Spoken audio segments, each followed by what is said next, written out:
Lagyan na lang natin. Sarap ng kain ko.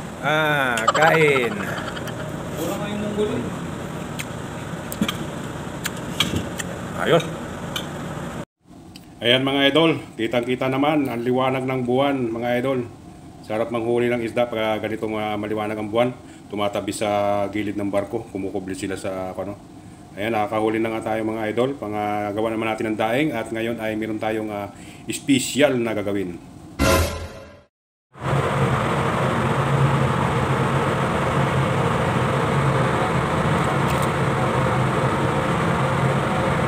Nora, dami na akong pandaing na naman. Daing tayo, sariwang-sariwa. Ayan mga idol, nahiwa na natin yung ating mga isda. Ayan, nakaprepare na. Huhugasan lang natin yan mga idol. At pagkahugas natin yan mga idol, ay lalagyan na natin ang special na recipe natin mga idol. Ito, 7-Up mga idol. Nako, kung matikman nyo lang ang aking gagawin mga idol, masasabi nyo, nako, napakasarap talaga. Kasi yung kanyang lasa mga idol, nag-aagaw yung tamis at alat.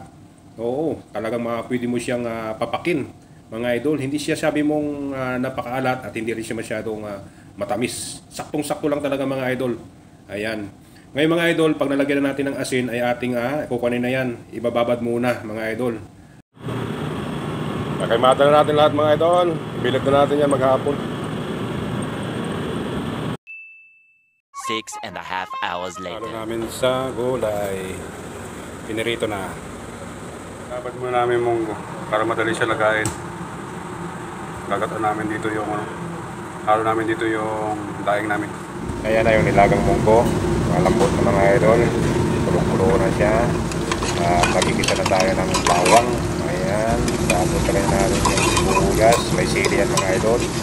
Lagyan natin ng kamatis. Pag lagyan ng kamatis mga idol, lagyan natin yung ating munggo. Isa-isayin muna natin. Tapos lalagyan natin ang sabaw ng munggo. Ilagay na rin natin yung sabaw ng munggo yung mga idol. Pagkakulong niya mga idol, lagyan na natin ulit yung gata niya.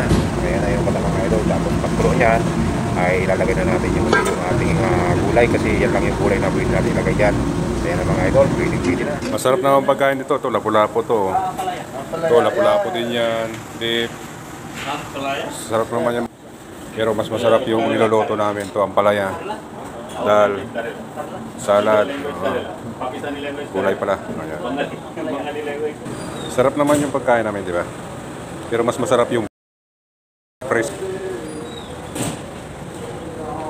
Kainan na! Kainan na! Kamuntik pa nasunog pala.